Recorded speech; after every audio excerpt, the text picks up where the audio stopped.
પાલનપુરના ચડોતર ખાતે યોજાશે કિસાન મહાપંચાયત. આમ આદમી પાર્ટી દ્વારા ડીસા શહેરમાં પ્રેસ કોન્ફરન્સ યોજી મોટી સંખ્યામાં લોકોને કિસાન મહાપંચાયતમાં ઉપસ્થિત રહેવા માટે આપ્યું આમંત્રણ. બોટાદના હળદળ ગામે ખેડૂતોની મહાપંચાયતમાં પોલીસે ખેડૂતો પર કરેલ લાઠીચાર્જ બાદ આમ આદમી પાર્ટી દ્વારા ઠેર ઠેર કિસાન મહાપંચાયતનું કરાઈ રહ્યું છે આયોજન. ચડોતર ખાતે રવિવારે ખેડૂતોની મહાપંચાયત યોજાશે, જેમાં આમ આદમી પાર્ટીના પ્રદેશ પ્રમુખ ઈસુદાન ગઢવી સહિત ધારાસભ્ય ચૈતર વસાવા અને ગોપાલ ઇટાલિયા સાથે હોદ્દેદારો અને આગેવાનો રહેશે ઉપસ્થિત. આમ આદમી પાર્ટીના કાર્યકારી પ્રદેશ પ્રમુખ ડોક્ટર રમેશભાઈ પટેલે પ્રેસ કોન્ફરન્સ યોજી અપાઈ જાણકારી. જય હિન્દ સાથીઓ, આજની આ આમ આદમી પાર્ટીની પત્રકાર પરિષદમાં સૌ પત્રકાર મિત્રોનું હાર્દિક સ્વાગત છે. મારા સાથી મિત્ર વિજયભાઈ દવે અને સુરેશભાઈ દેવડા. છેલ્લા 30 વર્ષથી ગુજરાતમાં ભારતીય જનતા પાર્ટીનું શાસન છે, પરંતુ ગુજરાતમાં અસંખ્ય એવા મુદ્દાઓ છે કે જેના લીધે આખું ગુજરાત તકલીફમાં છે. એમાંનો એક મુદ્દો એટલે કડદો, ખેડૂતોના સાથે કરવામાં આવતો એ કડદો. આ કડદાની શરૂઆત બોટાદની એપીએમસી માર્કેટ યાર્ડમાંથી શરૂઆત થઈ.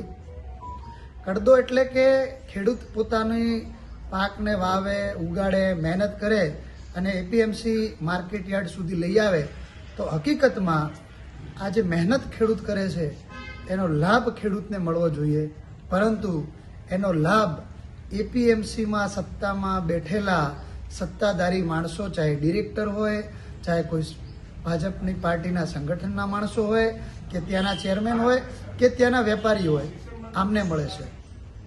તો એના વિરોધમાં બોટાદમાંથી આમ આદમી પાર્ટીના ગુજરાતના કિસાન સંગઠનના પ્રમુખ એવા રાજુભાઈ કરપડા અને પ્રવીણ રામે આ કડદો નાબૂદ કરવા માટે એક આંદોલન શરૂ કર્યું. હવે આજે લોકશાહી તો છે જ નહીં, હકીકતમાં ગુજરાતમાં ભાજપશાહી છે. તો આ વસ્તુ જે કડદાથી લાભ થતો હોય ભાજપને, એટલે સ્વાભાવિક છે કે ભાજપને ગમે નહીં, તો એમને આડકતરી રીતે કેસમાં ફસાઈ અને રાજુભાઈ કરપડા, પ્રવીણભાઈ રામ અને સાથે સાથે બીજા 85 ખેડૂતોના જેલના હવાલે કરી દીધા.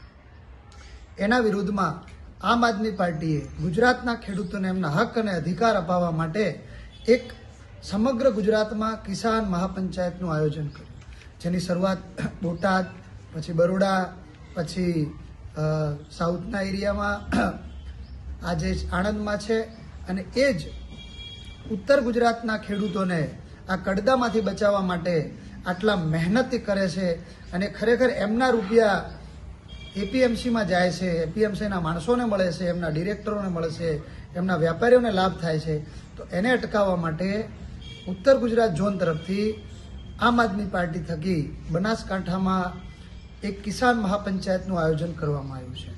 એની તારીખ છે 30 તારીખ નવેમ્બર અને રવિવાર સવારે 10 કલાકે ડીસા પાલનપુર હાઈવે ઉપર ચડોતર મુકામે આ કિસાન મહાપંચાયતનું આયોજન કરવામાં આવ્યું છે.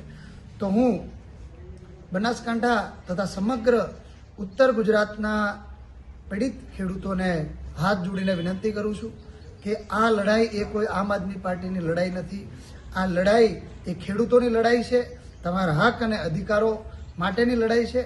તો આવો સૌ સાથે મળી અને અમારા પ્રદેશના પ્રદેશ અધ્યક્ષ એવા ઈસુદાનભાઈ ગઢવી, ગોપાલભાઈ ઇટાલિયા, ચેતરભાઈ વસાવા, મનોજભાઈ સોરઠિયા, હેમંતભાઈ, સાગરભાઈ, ગૌરીબેન તથા અમારા સમગ્ર બનાસકાંઠા જિલ્લાના આગેવાનો આ કિસાન મહાપંચાયતમાં પધારવાના છે. તો આવો આપણે સૌ સાથે મળી એ મહાપંચાયતમાં હાજરી આપીએ અને જે આ ખેડૂતોને કડદા કાંડમાંથી બચાવીએ. જય હિન્દ, જય જય ગરવી ગુજરાત.